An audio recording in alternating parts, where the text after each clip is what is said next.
Welcome to our YouTube video on the top mistakes to avoid in your dissertation methods and design chapter. The methods and design chapter of your dissertation is crucial for outlining the approach you will take to conduct your research.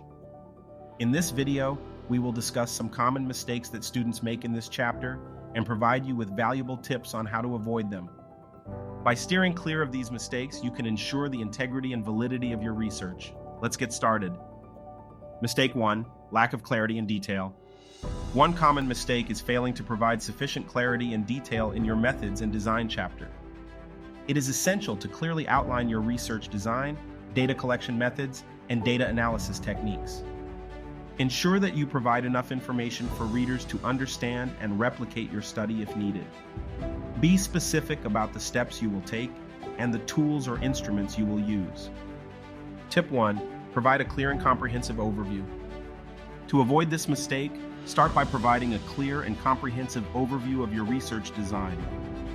Explain the overall approach you will take, whether it is qualitative, quantitative, or a mixed methods approach.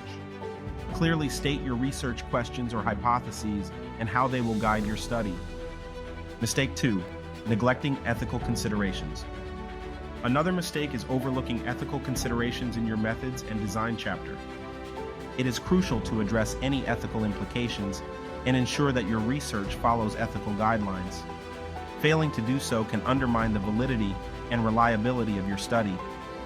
Tip 2. Address ethical considerations.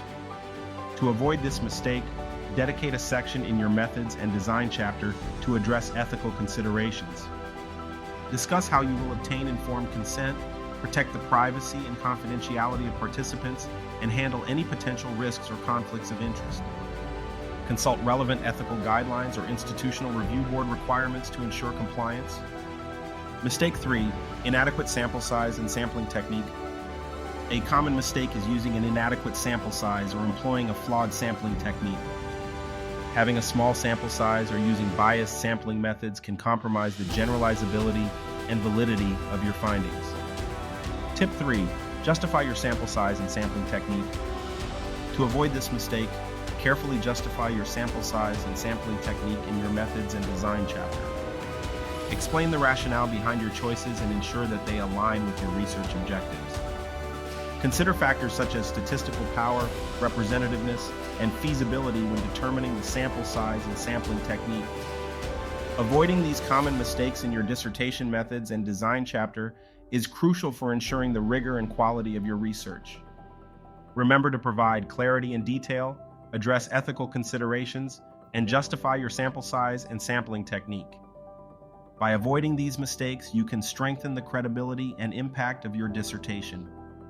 Thank you for watching, and be sure to like and subscribe to learn how to complete your dissertation in 6 months or less.